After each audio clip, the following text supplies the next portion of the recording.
Alright, what's good everybody? And welcome to my Windham Weaponry AR-15 update.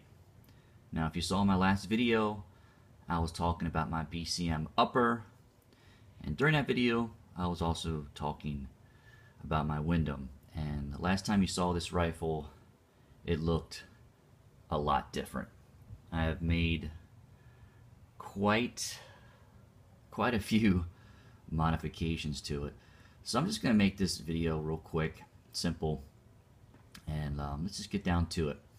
Alright, first off, we took off the A2 stock muzzle brake that was on it. We put a PWS, and I like it a lot.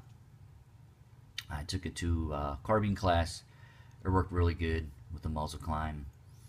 I read a lot of reviews, and people like this brake a lot.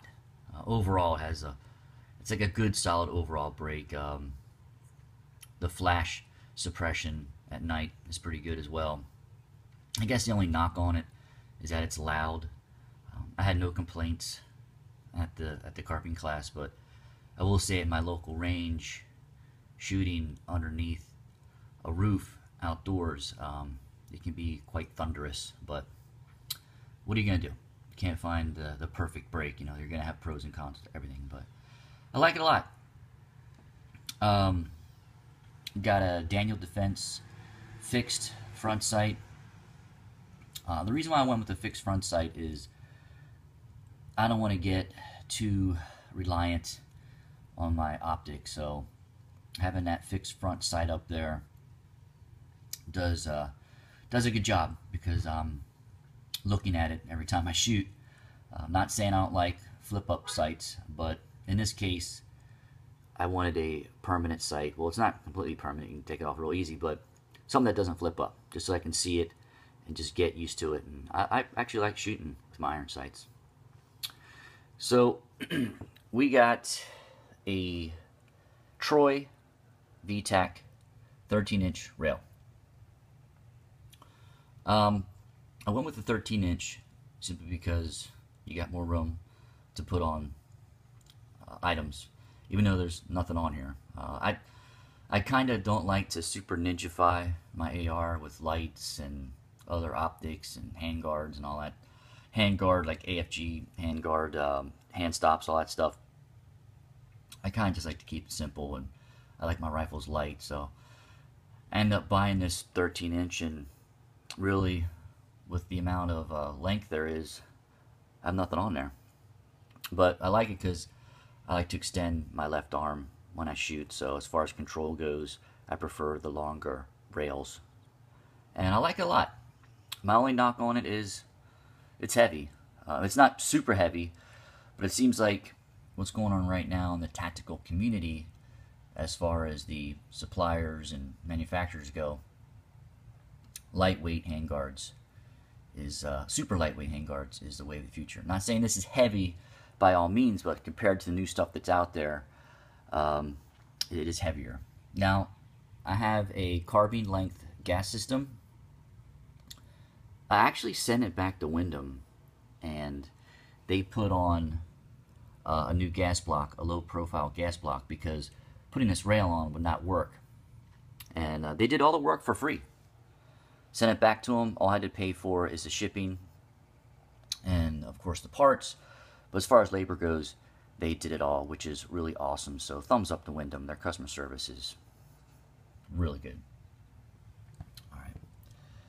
Got the Aimpoint T1 with the American Defense QD mount. Now, plenty of videos out there on the T1. Do I need a T1 with the night vision capabilities? No, I don't. I wanted a T1, so I bought it. I paid extra. Will I use its full features? Probably never, but you never know. We'll see. But I mostly got it because of it's very light, and the battery life is insane. I think it's like 7 years or something. Pretty crazy. I had an EOTech, but EOTech 512. I actually sold that and got this. Wanted to go much lighter. So got the Magpul M-Bus rear, Nothing crazy there. Everybody knows about those Magpul rear sights. Got the Magpul MOE grip. I just love these grips. First time I had it in my hands, when I first started looking at ARs about 3 or 4 years ago, I just really liked the way it felt. So I stuck with it. I'm going to have that on all my ARs. And of course, the Magpul PMag. And of course, this gun is safety checked. There's nothing in it. And then we got the Magpul stock. This is the CTR stock. I like it a lot. It's light, does its job. I'm accustomed to it, used to it, so I like it. And then last, I got a Noveske QD sling attachment for my sling. I like the QD mounts. They do their job, and I like the position of it. It doesn't get in the way. You know, it is not black. It's kind of like a gunmetal silver, but who cares? It looks fine on the rifle. And worked great in my latest carbine class, and I tend to take more classes. Now, as far as what I'm going to do with this Windham, I'm going to still shoot it. I'm going to probably still keep it, even though I have a BCM.